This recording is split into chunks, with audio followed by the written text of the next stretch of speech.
Thank you so much for that nice introduction, and thanks to everyone, Hannah and others at the Center for Ethics for the invitation to be here. I gave a talk here, I think 2 years ago, and that was on the Establishment Clause, and then today and for the next couple of days with some students, we're going to be talking about the Free Speech Clause, so a different part of the First Amendment. So the topic, as I framed it, was free speech in the Roberts Court. As you may know, often in the law, we kind of denominate the Supreme Court by who the Chief Justice is at any time. So the Roberts Court succeeded the Rehnquist Court. And I obviously can't do justice to every free speech case the court has heard since Chief Justice Roberts became Chief Justice in 2005. But I will talk about some highlights, maybe a little overview of First Amendment law, and then hopefully leave some time for questions at the end if there are things that are left unclear or if there are other topics that you're interested in. So always good to start with the actual words of the First Amendment, which says Congress shall make no law, then the religion clause, as we call them, or abridging the freedom of speech. And it's kind of remarkable that so many cases of the Supreme Court for decades and decades have been decided interpreting those few words, right? Abridging the freedom of speech and what it means to abridge freedom of speech on the part of the government. And of course, originally, this applied to the federal government. The initial Bill of Rights were applicable only to the federal government. It was a kind of a compromise that the Anti-Federalists insisted on in the ratification process. But then in the 20th century, starting roughly in the 1940s and continuing for a few decades, all these provisions, or most of them, not all, there are a few still out there, but most of them now also apply to the states and local government. So in fact, most free speech cases involve regulation of speech at the state and local level, not so much at the federal level. So just a few things about, I kind of start my First Amendment class talking about, kind of how do you kind of get into a free speech case? What's the kind of overall framework to kind of understand free speech cases? And the first thing you have to have, as we always talk about, is you have to have state action. The government can violate the First Amendment. Private actors can't. St. Anselm's College can't violate the First Amendment. So it can impose, I'm sure it has academic freedom principles, of course, but it's not subject to the First Amendment as a legal matter. So you have to have some kind of government action on the part of the federal, state, or local governments before you even have a free speech problem in the first place. And then it so happens, I'll talk a little bit more about this in a second, but that the tradition of the First Amendment has recognized categorical exceptions to free speech. Of course, this is a kind of an easy way kind of to understand some of the train of the free speech clause is that not everything is protected, and we kind of intuitively know that. And historically, the exceptions from free speech, from protection of the First Amendment, have been fighting words, true threats, defamation, commercial speech, although since the 1970s now commercial speech, that is advertising speech and the like, now has some measure of constitutional protection, obscenity, and, sorry, I misspelled that, and crime facilitating speech, so perjury, conspiracy. If you engage in speech that's a criminal conspiracy, that speech is not protected by the First Amendment. And so that's all pretty straightforward. And of course, there are a lot of cases delineating what those categories are, but those are the categorical exclusions from free speech protection. And then the next question to ask is, in what capacity is the government acting? Most free speech cases involve the government acting as a regulator, imposing a fine or criminal punishment on people for exercising their speech. But then there are lots of cases where the government acts as a landlord, a property owner, where the government acts as an educator. I'll actually, the next couple of days, be spending time with students looking at student free speech cases, free speech in schools and universities, and when the government is a subsidizer of speech. But a lot of cases involve that first category where the government is operating as a regulator. And then this gets a little bit into the weeds, but it is important. In the law of the First Amendment, now for many decades, we talk about the tiers of scrutiny. As I tell my students, kind of like Starbucks, there's tall, grande, and venti scrutiny. So at the lowest level of scrutiny, some laws only get rational basis review. The paradigm example, that would be economic regulation since the New Deal era. is only subject to rational basis review. If someone brought a constitutional challenge, say to some tax provision or something like that, with some exceptions, that'd be just subject to rational basis review. And then there's intermediate scrutiny, which, as you might guess, is intermediate between rational basis and strict. But this is really where a lot of free speech jurisprudence takes place, is around this question of when the government has to satisfy strict scrutiny. And that is to say, when the government has to show that a regulation of speech serves a compelling government interest and is narrowly tailored, is no more restrictive than is necessary to achieve that government interest. And that's an extremely demanding standard for the government to satisfy. The usual phrase is strict scrutiny is strict in theory, but fatal in fact. It almost always means that the government will lose. So anytime a case comes up before the court and the court says, we're going to apply strict scrutiny, the government's almost always going to lose outside of a few small exceptions. But this turns out to be a very important aspect of free speech jurisprudence, to figure out kind of what level of scrutiny to apply to a regulation on speech. And again, when it's strict scrutiny, where the government has to show compelling interest and narrow tailoring, it will almost always be the case that the government will lose those cases. And just to talk a little bit more about different kinds of speech, there's, as I said, governance regulator, cases involving expressive association, that is, say, groups, membership in groups. A famous case involving the Boy Scouts in New Jersey about 15 years ago or so, and the like. Campaign finance, I'll talk a little bit about Citizens United, which is an important case decided by the Roberts Court. Compelled speech cases, I'll talk a little bit about compelled speech. Commercial speech, that is to say advertising speech and the like, which again historically was a categorical exception to the First Amendment. It was thought that up until the 1970s, roughly, that the government could regulate commercial advertising, but now that has been, even now, is much more protected. I mentioned student speech again, which I'll be spending time with students talking about, when the government acts as a landlord and when the government acts as a subsidizer. So what are some themes of the Roberts Court's free speech jurisprudence over the now, actually be 20 years this fall that Chief Justice Roberts has been Chief Justice since 2005. One, and of course this is familiar in other areas of constitutional law as well, is that partly by virtue of the turn toward originalist methods of constitutional interpretation, the court spends a lot of time looking to the history and tradition of the Constitution with regard to how to interpret the Constitution. And those categorical exceptions that I mentioned earlier, like true threats, incitement, obscenity, crime facilitating speech, those have traditionally been regarded as, again, exclusions from First Amendment protection. But the court has very insistently, in a few cases the last few years, insisted that no more creation of categorical exemptions. So basically, the list of categorical exemptions from First Amendment protection, that list is now closed.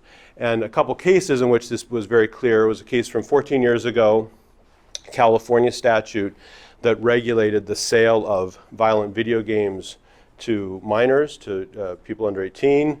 The court struck that down, saying that violent speech is not a new category that is outside the protection of the First Amendment, and that in that case, California's restriction on the sale of violent video games to minors without an adult's permission, that kind of restriction violated the First Amendment.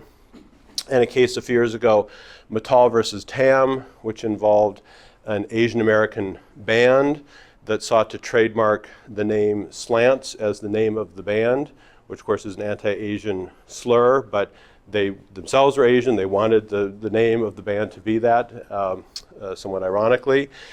But the trademark law of the United States has a provision in it that prohibits the trademarking of terms and names that are disparaging, including on racial grounds, and the Supreme Court struck that down and said that hate speech or racially insensitive speech like that, that too is not going to be a new category outside the protection of the First Amendment. And so in that case, once again, the court insisted We're not expanding the list of the categorical exceptions to the First Amendment. There is no hate speech exception to the First Amendment, which often even last few days has been sort of bandied about as an exception. But I'm telling you right now, the doctrine on this is as clear as could be. Emmett-Tall versus Tam in 2017 reiterated it, that there is no hate speech exception to First Amendment protection.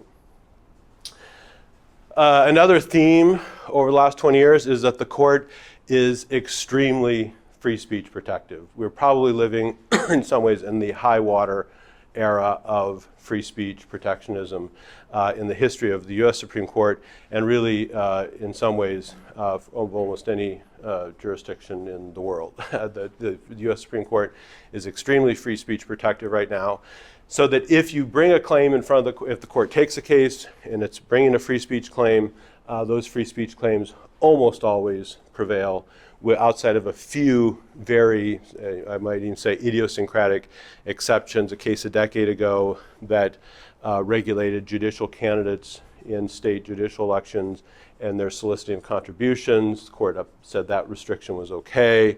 National security concerns, I'll talk a little bit about the TikTok case at the end, and then restrictions this last summer in a case involving age gating of access to pornographic websites. The court upheld that. But outside of this and a few other random examples, every free speech claim for decades now, at least since John Roberts became Chief Justice, has been successful. And so we'll talk a little bit more about that. But again, just as an overarching theme, this is a very free speech protective era in American jurisprudence. So I won't spend too much time on this because it does get a little bit in the weeds, but really one of the kind of central governing ideas in the court's free speech jurisprudence is this idea that any regulation of speech based on the viewpoint of the speaker or on the content of the speech is almost always held to be unconstitutional.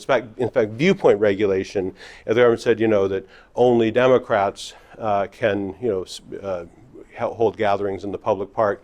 All those kind of viewpoint type regulations of speech are almost per se unconstitutional, never survive constitutional scrutiny. But even content restrictions based on the topic or the subject matter or the function or purpose of the speech are, as the court has insisted, those content regulations are subject to strict scrutiny regardless of the government's benign motive, content neutral justification, or lack of animus toward the ideas contained in the regulated speech. And the leading case in this area, again, I won't get into the details for purposes of time here, was a case a few years ago involving, of all things, the rather mundane issue of the regulation of signs in a town in Arizona and what kinds of signs could be posted for how long and for what purposes. I mean, and some of this, of course, makes obvious sense. You can't put up fake stop signs on your property, right? You can't put up signs that are, too high or too bright or things like that. But as is true in a lot of towns, I learned from this case, the government also regulated how long and for what purposes you can put up political signs and signs that are advertising for different kinds of clubs and gatherings. And what happened in that case was that a church that didn't actually have a building but met different places every week would put up their signs, and the government had a particular subject matter regulation with regard to religious meetings, and the Supreme Court said you can't do that. That however benign or content neutral the justification might be, you can't regulate speech based on the content of the speech, and so therefore the town in that case lost because they couldn't show that it was justified under the compelling interest narrow tailoring prong. So content and viewpoint neutrality is very much at the center of the current constitutional review of free speech cases. And this might make a little more sense as we go through some of these issues. So I mentioned, context in which this arises. So a very controversial case from a few years ago, 2023, 303 Creative versus Elenis. This was a case involving a woman in Colorado who designs websites for various purposes, including she was going to get in, she does it for businesses and so forth, but she was going to get into the wedding website design business. But she has moral reservations, objections to same-sex marriage and said, I won't design a website for the wedding of a same-sex couple. And the state of Colorado said, you can't do that. That violates Colorado's state anti-discrimination law that prohibits discrimination by businesses on the basis of sexual orientation. And if you do that, we will fine you. So she brings a claim in that case, and she wins. The Supreme Court, in a 6-3 decision, affirms that in that case, Colorado's application of its anti-discrimination law to her for refusing to design websites for same-sex weddings would be a violation of the First Amendment. And so this is a compelled speech case. So I was just talking about content and viewpoint neutrality. Compelled speech is kind of its own, as I sometimes joke with students, there's kind of regular and irregular verbs. So compelled speech is like it's its own area. The most famous case probably ever in that area is from the 1940s, West Virginia versus Barnett, which was a case in which the court held that the mandatory recitation of the Pledge of Allegiance by school children, that as applied to Jehovah's Witnesses who objected to having to do so, court held in West Virginia versus Barnett that compulsion of speech was unconstitutional. And so really 303 Creative tries to kind of stand in the line of cases coming out of West Virginia versus Barnett that kind of government compulsion of a message by you violates the First Amendment. And there are the qualifications to that, I think, and again, a lot of debate between Justice Gorsuch's majority opinion in the case and Justice Sotomayor's dissent in the case. Justice Gorsuch's opinion, though, I think tries to say that basically that in this view, the business owner can't be compelled to produce a product where the product is the business's own speech, so it's her own creation, her own websites, where the product is customized, not an ordinary commercial product. So then the state stipulated to these things in the litigation that essentially that each website was individually designed in consultation with the couple. So it wasn't like going to a gas station buying gas, right? So that in that setting, it was a customized, bespoke product, not an ordinary commercial product. And then most crucially, I think, is the view in the majority's opinion that the objection that the plaintiff had in this case was to the expression in the product, the expressive message in the product, and not to the protected status, that is to say, based on sexual orientation of the customer. Because she claimed, the website company owner said, I'll make websites for LGBT people, for businesses and birthdays and things like that. I just won't make one for a wedding because that is at odds with my views about what marriage should be. And this is very much, I think, the center of the dispute in the case because of, I think, the dissent's view in that case that you really can't just have an objection to the expression in the product without also having a objection to or a discriminatory purpose aimed at the protected status of the customer in those cases. But the majority opinion, I think, pretty clearly thinks that those things can be distinguished out, and that because the objection here was to the expressive message in the product, the compulsion by the government to make a product with an expressive message to which you object, that violates the First Amendment. So this is the most recent, or one of the most recent, and an important, highly controversial area in which, again, this is a recurring theme, free speech claim won, and that, as they almost always do here in the compelled speech context. In the controversial context, there had been an earlier case involving a bake shop owner who refused to make a cake for a same-sex wedding. That case actually was decided on free exercise of religion grounds, not on free speech grounds. The court set aside the free speech issue for another day. In that case, Masterpiece Cake Shop, and then it came back, actually of both Colorado cases, came back in 303 Creative in a case that favored the plaintiff. Jumping from controversy to controversy, probably maybe the most, besides 303 Creative, which was quite controversial, I'd say the other, probably most controversial case during John Roberts' tenure as Chief Justice is Citizens United versus Federal Election Commission, decided in 2010.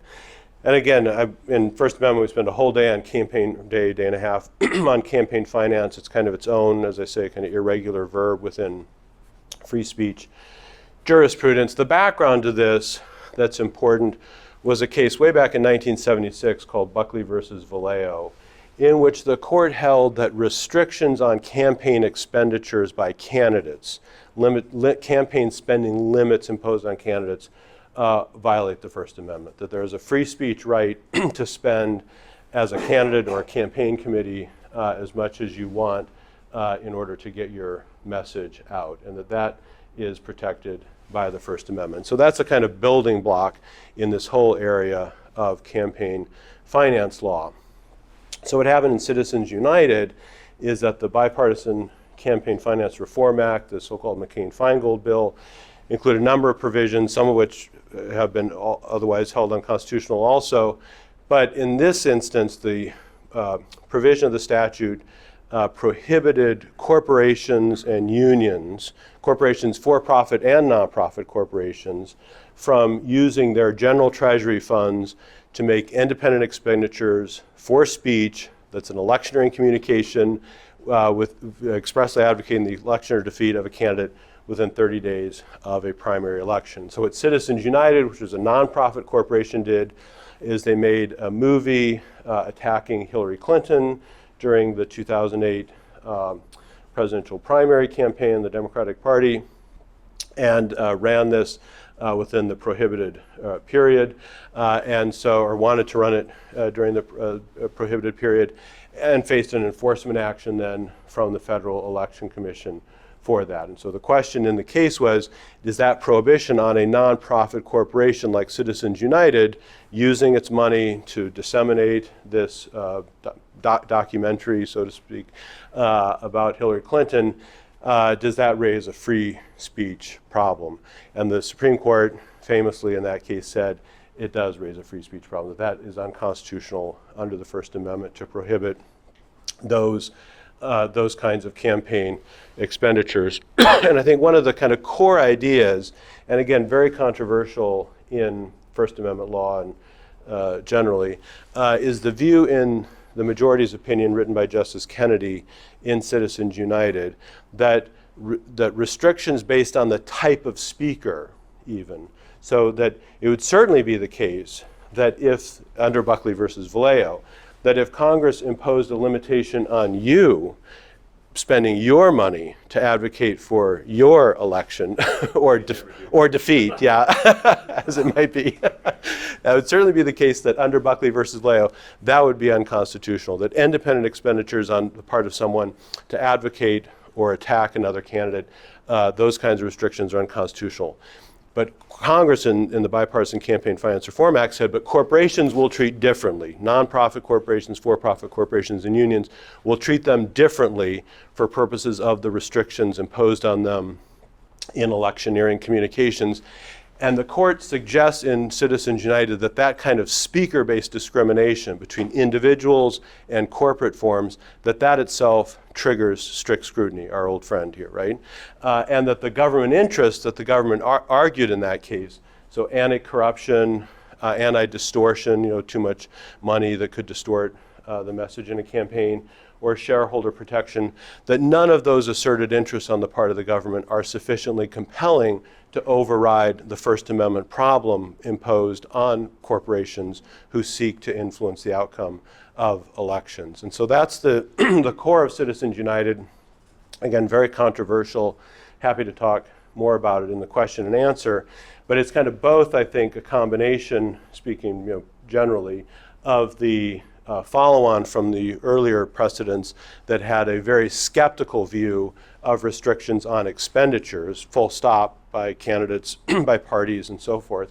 But then also this suggestion that the government can't kind of slice and dice among different kinds of speakers, corporate or individual, without running into strict scrutiny problems, and that all the government's asserted interests there were insufficient. Of course, the dissent, there was several dissents in Citizens United, making a couple arguments, but one of them was that these interests actually, that we should defer to Congress's judgment in this area about what kinds of affects allowing corporations to spend their money advocating for or against candidates might be. But again, the majority disagreed with that and said that none of these interests rose to the sufficiently compelling level to override the burden on the free speech of nonprofit, for-profit corporations and unions in that case. So again, very controversial at the time, still to some extent, but an important part of the Roberts Court's jurisprudence in this area. So a couple other cases, and then I'll kind of wrap up, leave time for conversation. So as I mentioned, the student colloquium I'll be leading is on the, I think, kind of interesting and always kind of provocative issue of student speech. So the background to this is a case way back in the 1960s called Tinker versus Des Moines, which was a case involving middle school and high school students in Des Moines, Iowa, who wanted to protest the Vietnam War by wearing black armbands to school. And of course, the traditional view was that K through 12 schools, public schools that is, because we had to have state action, public schools could kind of restrict speech as much as they wanted, that there really wasn't free speech protection in public schools. But Tinker versus Des Moines was a departure from that. It said that no, that in that case where the government can't show, the public school can't show that there will be disruption to the sort of educational purposes of the school, that students, as Justice Fortas famously says in Tinker versus Des Moines, that teachers and students do not leave their free speech rights at the schoolhouse gate. That basically you continue to have free speech rights even in the very much controlled environment of a middle school or a public high school. So the most recent case on this issue came up 4 years ago, actually a Pennsylvania case, Mahanoy School District versus BL. This is the cussing cheerleader case. So this was a case involving a girl, BL, we know her from her initials because she's a minor, who posted 2 images on Snapchat off campus over the weekend, not during the school day, where she disparaged with, I didn't put the language up here, but she used the F word, right? Where she disparaged the school and the cheerleading squad, which she had not made or was in danger of not making. So she posted a couple of posts to Snapchat saying F cheer, F the school, so on. And she was then suspended from the cheerleading squad for a year. And Justice Kavanaugh asked at oral argument, couldn't we have found like a compromise here? Like now the Supreme Court of the United States is now deciding about the constitutional status of this girl's Snapchat posts from a weekend. But so she was suspended for a year, brings a claim. And the interesting issue in Mahanoy was this question of off-campus speech, because Tinker versus Des Moines and a lot of the other student speech cases involve speech in the school during the school day or school activities or extracurricular activities. So here the question was, is this kind of off-campus speech on the part of a student, what's the First Amendment protection, if any, for that? And of course, the oral argument, the justices were trying to kind of draw lines about where clearly, like if there was harassment or kind of bullying or other kinds of speech that a student was engaged in, even if it's off campus, the school, we think, probably should be able to reach that kind of speech. Well, what about our little cussing cheerleader here? What about her Snapchat post here? And the Supreme Court, in an 8-1 decision, Justice Thomas dissenting because he has had the view for his whole time on the court that actually the First Amendment free speech protections don't apply to the K-12 setting, don't apply to minors. But every other justice took the view that the cussing cheerleader should win in this case. And in his majority opinion in the case, Justice Breyer makes a few points I think are important and interesting along the way. One, he says that so there's this old idea maybe of the operating or acting in loco parentis in place of the parents, and that schools, especially during the school day, might have a kind of in loco parentis oversight of kids and kind of what their activities are and what kinds of speech they're engaging in and so forth, but not when they're off campus. And then he makes the point, which of course I think was very much an issue in the litigation, that the problem with regulation of off-campus speech is that it kind of turns the schoolhouse gate of Tinker versus Des Moines into a 24/7 proposition, right? That then basically everything a student does off campus all day, all night, on the weekends, as this happened to be, becomes subject to potential oversight and punishment by the school. And that means that courts must be more skeptical, as he says, of a school's efforts to regulate off-campus speech. For doing so, maybe the student cannot engage in that kind of speech at all. And then there's another part of his opinion, a little in the opinion, where he says that the school itself has an interest in protecting a student's unpopular expression, especially when it takes place off campus, because there's a paragraph about how public schools are the nurseries of American democracy, which, as the parent of kids, many kids have gone through public schools, is a very benevolent rendering of public schools, but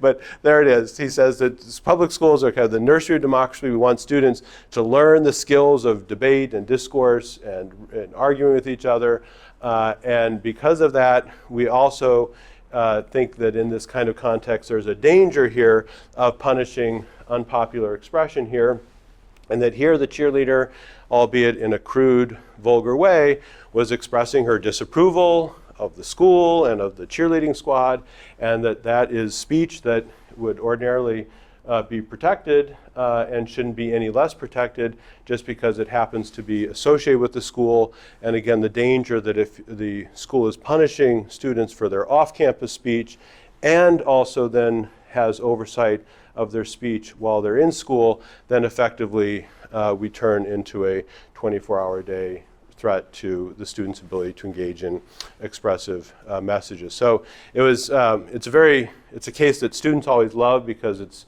kind of very pertinent to their own lives in some ways, and also it has these vivid facts about the cussing cheerleader. And of course, lots of cases, and we'll do these in the colloquium we do with students about, well, what about university settings and public universities, hate speech codes, other free speech cases besides Mahanoy and Tinker versus Des Moines, where, for instance, questions about the regulation of extracurricular activities, school newspapers, questions like that.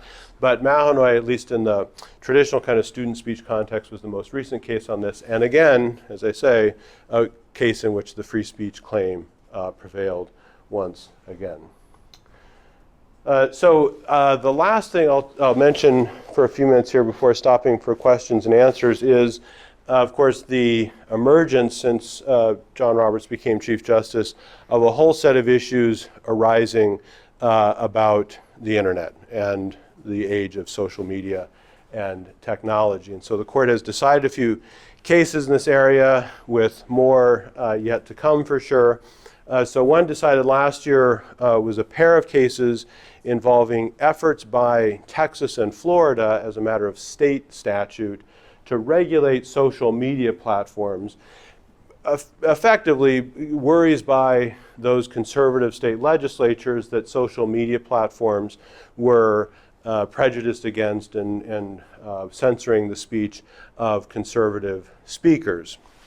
And so they wanted to regulate, the statutes regulated deplatforming decisions, where, kicking someone off a platform, enforce rules about kind of editorial content selection and curation of news feeds, all that kind of stuff. And so the question was, can the states do that, or do the social media platforms have a First Amendment right against that kind of state regulation? And the interesting or puzzling thing or tricky thing in this area is that, of course, we're trying to take cases that were decided in often an old media environment and apply them in a new media environment. So for instance, there's a 1974 case, Miami Herald versus Tornillo, involving the Miami Herald newspaper. Students should may not know there used to be things that were printed on a big piece of paper, and a kid would come around and throw it in your driveway every morning. So the Miami Herald, in that case, Florida had a law, or passed a law, that said that if a politician or a public figure were attacked in the editorial pages of a newspaper that the politician had a right of reply that the newspaper had to carry. Basically, in that case, the Miami Herald had to carry the counter message or the answer to the attack that was issued against him or her. And in that case, the Supreme Court said that that's unconstitutional, that the editorial decisions by news gathering organizations deciding what kinds of things to run, what kinds of things not to run in the newspaper, that those kinds of editorial decisions are protected by the First Amendment, kind of free speech, free press provisions of the First Amendment, and that therefore that Florida law is unconstitutional. And so the issue in net choice was, well, how similar to the regulation of the Miami Herald in the Florida statute in Tornillo, and ironically, interesting, Florida was also one of the states in the net choice case that was regulating the news feed and the deplatforming and other kinds of provisions of these social media platforms. How much does the same logic apply? And effectively, it's a little procedurally a little tricky the way that the case kind of came up, because one of the things that came up at oral argument was that there are, when you talk about the curation of the news feed, for example, or posts on Facebook or X or whatever, that might be one thing. But what about if social media platforms, for instance, were exercising political censorship or kicking people off the platform? Does this apply to Uber, for instance? Could Uber, say if they find out that you had certain political views, could Uber kick you off the Uber platform? Or what about Gmail? Is that a social media platform in the relevant sense so that they could regulate your access to Gmail? And so the court in these cases said basically that there's a big First Amendment problem here, that the Miami Herald case actually does more or less apply to the curation of the news feed and the editorial content of the social media platform sites, send it back to the lower courts to kind of figure out the answer to that, while realizing also that there were these harder issues not presented in the case squarely because, of course, the social media platforms, their trade association, Net Choice, wanted the statutes to be kind of struck down across the board. So it was a little tricky about how finally to apply the law. But there are some tricky issues here. But basically, again, the First Amendment claim wins, right? Basically, the concerns on the part of the social media platforms in the Net Choice cases were vindicated in Justice Kagan's majority opinion for the court, sending the cases back to the Court of Appeals and saying that these editorial decisions, like in the Miami Herald case, also apply in a social media setting as well. And then most recently, in January, was the TikTok case. So as you may know, there's a federal statute that was enacted that required that the Chinese holding company that owns TikTok either divest its holding in TikTok or TikTok would be shut down. Fines would be imposed on platforms, Apple and so forth, that host the TikTok app. It's a little complicated because the Trump administration has now deferred enforcement of the TikTok ban against TikTok. But in January, at least before the change of administration, this looked like this was going to happen, right? Either they had to divest or they would be shut down. And so there was a First Amendment claim brought by the company, by TikTok, and also by, and here I'm showing my age a little bit, the content creators, the people who apparently make money off of and otherwise are engaged in disseminating content on TikTok, saying that this kind of divest or you're shut down threat from Congress, that violates the First Amendment, either of the company, as I say, or by the content creators who want access to the platform to disseminate their, I don't know, dances or whatever. So that was the issue. And the Supreme Court, so this is we're ending here on a kind of note where the First Amendment claim didn't win. The Supreme Court, in a per curiam decision, which meant it was not signed by any single member of the court, it was issued by the court as a whole says that, assuming for the sake of argument that there even is a First Amendment issue here, Congress can do this consistent with the First Amendment. And that's because the court says there are content-neutral justifications for what the TikTok ban seeks to do. Because remember, as I said earlier, if the government's engaged in viewpoint-based regulation or content-based regulation of speech, the government is almost always going to lose. But here the court said, well, but here the government has content-neutral justifications, national security issues about the Chinese government having access to all this information, the kind of harvesting of data from TikTok users that the company was engaging in and using for various purposes. And so the court says none of that is about the content of the messages, right? If Congress had passed a law saying that, the Republicans on TikTok have to be fined or something like that, obviously that would be a viewpoint discriminatory regulation. But here, it's a content-neutral justification. It's unrelated to the expression of the messages of the speakers or of the TikTok platform itself.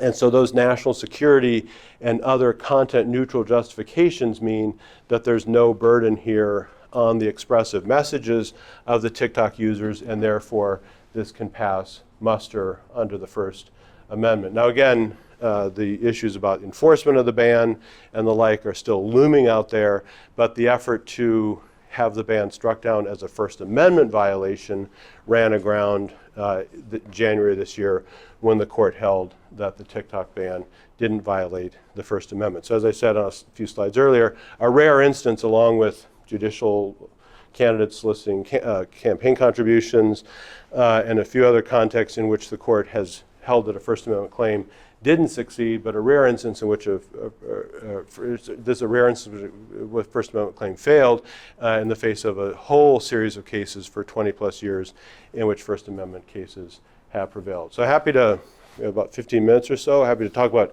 other areas. I'm sure there are cases that people might be interested in that I haven't touched on, or if there are anything about these cases that people want to talk about, I'd be happy to do that as well. Yeah, go ahead. I have a kind of a fundamental question.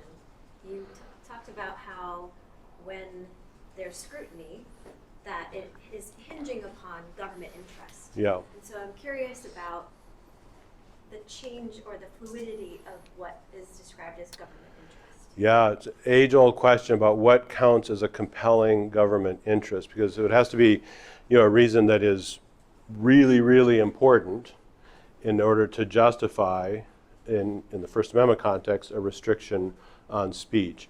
And so, so the government, you can kind of just point by way of example. Well, what has in the court's decades of free speech law, what have they held is a compelling interest? There aren't many examples. National security is one, and there's a way in which maybe the TikTok case is a kind of illustration of that. Although again, it wasn't a content-based regulation the court held, so it's slightly different than that.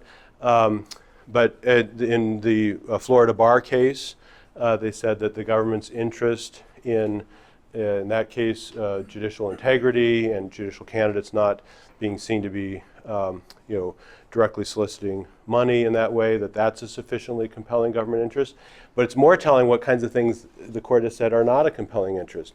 So in the violent video games case, Justice Scalia's majority opinion says that worries that the state legislature has about access to violent video games by minors doesn't rise to the level of a compelling interest. And also in that case, the way the statute was drawn didn't accomplish that interest in the most narrow way. So, but it's always a big question in these free speech cases is what would constitute a compelling enough government interest for the government to satisfy the strict scrutiny standard, and the examples in which the government is able to do so are few and far between, because again, in case after case after case, the court just says that those aren't compelling interests. So it can't just be, the kind of extreme opposite position would be that, well, whatever the legislature enacted, that must be a sufficiently compelling interest. But no, the whole point of the constitutional scrutiny in this area is that they aren't. There's the kind of parallel track is in the Equal Protection Clause, with regard to issues like affirmative action, and the way in which the court now, after Students for Fair Admission, but even going back earlier in other cases, has said that any racial classification triggers strict scrutiny, like it does in the First Amendment context with content-based regulation, and that the asserted interest that government, public universities had advanced in those cases in achieving diversity and so forth, that those fail the strict scrutiny test there as well. So, yeah, go ahead. I apologize if we brought this up earlier, but I was kind of curious what could be done to limit the government from intruding on free speech. So just two recent examples. One, obviously, in the past 24 hours, Jimmy Kimmel, Yeah. that there being pressure seemingly put on by the FCC to then perhaps pull ABC's license and then get Jimmy Kimmel off the air. Another example being with social media companies that the government, the Biden administration was putting pressure onto social media companies to regulate what was said about coronavirus, what treatments were available, think about whether or not you should get the vaccines, etc. Yep. So I'd love to get your answer to that, and I'll just comment real fast that I'm kind of bummed out you didn't mention the Bong Hits for Jesus case. Oh yeah, well that because that was before the cussing cheerleader, but Bong Hits for Jesus was another free speech case in which at a extracurricular activity, but a school associate activity, a kid held up a sign saying Bong Hits for Jesus, and the court held that advocacy of illegal drug use was an exception to the otherwise free speech protection of student speech. Actually I was preparing this a few days ago. If I were preparing it, as of this moment, with the issue of so-called government jawboning, that is to say, government efforts to influence or influence private entities with regard to their speech, which, as you mentioned, came up in a case recently, in this Murthy versus Missouri case, which was the case about the solicitor, the Surgeon General and other health authorities during the Biden administration, talking to or threatening Facebook and other platforms with regard to COVID-19 messaging. And in that case, the court decided not to decide the case, saying that the states didn't have standing to bring those cases. But you're right that now this FCC issue with ABC raises it yet again. What are the limits of the government's ability when it issues threats to private entities with regard to control of its messaging? And because of the way the court decided in Murthy versus Missouri, we didn't get a clear answer to that. Obviously, there's kind of taking a step back, there's the kind of legal constitutional stuff I've been talking about here. There's the kind of ambient free speech culture point, obviously, about cancel culture and, cancel culture from the left, cancel culture from the right, and, decisions by broadcasters and so forth. There's a bigger kind of free speech cultural issue there that, again, doesn't always reduce neatly into the legal questions, but is very much now at the center of these issues. Yeah. So I have two questions related to that list of categories that Yeah. you provided early on of types of speech that are not considered protected free speech. And one of them is a sort of specific question. One of the categories was obscenity. Yeah. And I'm wondering what counts as obscenity, because the cussing cheerleader arguably was uttering obscenities related to the school and cheerleading squad. So No, obscenity is from cases from the 60s and 70s is defined as sexually prurient material with no redeeming literary, artistic, or scientific value. A very kind of demanding standard for obscenity. There is very rare that obscenity prosecutions, for example, are brought. And the court decided a bunch of cases in that era involving efforts to punish obscenity. But so in that case, so even vulgar, offensive, quote unquote obscene, not in the technical sense of obscenity, speech gets full First Amendment protection. right. Okay, good. That makes sense. And then the more general question is, I think many of those categories, and I have to look at them closely, are types of speech that are not protected because they could be harmful in some serious way. Yeah. And then that brings me to the whole question of hate speech. Yeah. So I think one of the arguments that hate speech should not be protected Yep. is that it can be harmful to certain classes or populations or communities. So I'm just wondering what your view is about Yep. hate speech, or you can comment also on what the court says. But Yeah. I'm curious what you think. Well, but I mean, you're right. I mean, and that is the nub of the issue. Actually, we're going to, if any of the students are here, we'll be in the colloquium. We're going to look at this. It was a district court case involving the University of Michigan's hate speech code that a federal judge struck down. In part because, and it's important that in that Michigan case, that the elusiveness of a definition of what constitutes hate speech is part of the, at least on the dominant view, part of the problem with any, it was why it raises such severe constitutional problems. Whereas these other categories, they're fairly narrowly defined, right? So fighting words, actually the leading case on that is a New Hampshire case, Chaplinsky versus New Hampshire, involving a Jehovah's Witness. But even fighting words, as words that are likely to result in in a physical altercation, that is extremely narrowly defined, so that in, for instance, the famous flag burning case, Texas versus Johnson, Texas, there was an effort on, there's a mention in the opinion in that case about, burning a flag at the Republican National Convention in Dallas, that sure kind of looks like something that's going to cause some trouble. The Supreme Court says no, fighting words very narrow, and in some ways Chaplinsky versus New Hampshire has been really cabined and limited. And so also, as I said, obscenity is pretty narrowly defined, crime facilitating speech, perjury, conspiracy, pretty narrowly defined, true threats, incitement, all the other kinds of categorical exceptions are narrowly defined. And at least, as I say, under the dominant view, hate speech eludes that kind of narrow definition. And the worry, recurring worry in the cases involving so-called hate speech, like the non-disparagement trademark provision in Mattel versus Tam, is that it would sweep in way too much protected speech, and so therefore it doesn't count as a separate category. Does that make sense? Yeah. Oh, I'll try someone else. Yeah, go ahead. Yeah. Well, way back in Tinker versus Des Moines, so Tinker says, students have First Amendment rights. They can punishing them for suspending them for wearing the armbands was unconstitutional. But the exception, or the analysis in Tinker versus Des Moines, says that where there's likelihood of disruption, then the school can shut down the speech. And so you're exactly right that all these cases involving racist T-shirts, or there was I think it might have been out of Massachusetts, but there was a case just recently the court denied review involving someone who wanted to wear a T-shirt that said there were only two genders in a high school, I think, maybe middle school, I think it was a high school. And so there's always this balance between, on the one hand, the school administrators, who of course want to be deferred to about their judgment, and there's always a kind of worry in these cases of, are federal courts a good vehicle for kind of reviewing the decisions of, local public school administrators. So on the one hand, the worry about not deferring sufficiently to the public school educators about when they say, this will be disruptive, this will disrupt, this will cause consternation and disruption. But of course, merely causing consternation isn't enough, right? That's kind of what Tinker versus Des Moines and the follow-on cases say.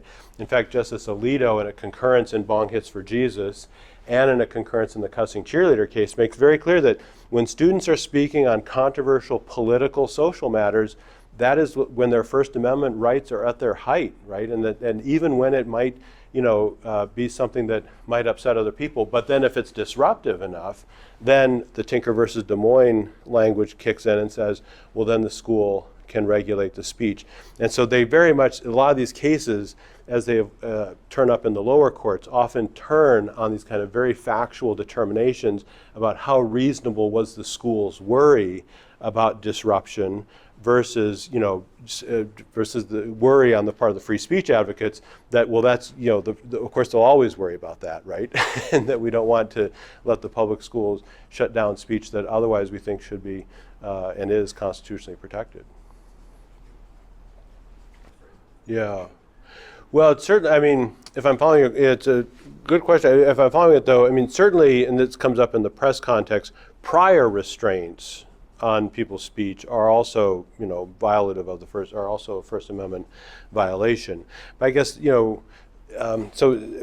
maybe I'm not clear about the kind of the first part of what you're saying about, so there's the right to speak freely, and then what was the first part? Yeah, it would be like the right to the action of speaking freely Oh. versus, It's most of the cases, again, if I follow your question, most of the cases are about punishing people for what they said, for the content of their speech. Now that can include, importantly, if this is pertinent to your question, that can include symbolic speech, right? So cases, famous case O'Brien out of Massachusetts involving someone burning a draft card as speech, Texas versus Johnson, burning a flag. I joke with my students, we can spend a whole day just on burning cases, burning draft cards, burning flags, different. And in those, well, actually O'Brien, the government prevailed, said that the government could prosecute someone for burning their draft card because like in TikTok, the O'Brien court said that the justification for punishing people for burning their draft card, that is to say orderly administration of the draft and things like that, are unrelated to the expressive message that he was trying to send by burning the draft card opposing the Vietnam War. But in Texas versus Johnson, again, which was a burning of a flag, Cohen versus California, someone wears a T-shirt with the F word, a vulgarity, not an obscene word, but not obscenity, and the court says that the government can't prosecute you for that. So it includes symbolic speech and not just kind of actual verbal or written utterance. Well, again, you have to have state action in order to have a First Amendment problem, in order to have a First Amendment issue at all. So private institutions aren't subject to the First Amendment directly. Now, it is true, as I was kind of saying about free speech culture, it is true that private universities like Villanova, where I work, and St. Anselm's, where we are now, that many private institutions talk about or have principles with regard to academic freedom and kind of, in some respects, might even expressly invoke kind of First Amendment type considerations with regard to the speech or other, writing or things like that by members of that community. But for the most part, private institutions, like I say, except, it's just that private institutions, they're not subject to the First Amendment directly because all these constitutional provisions require state action in order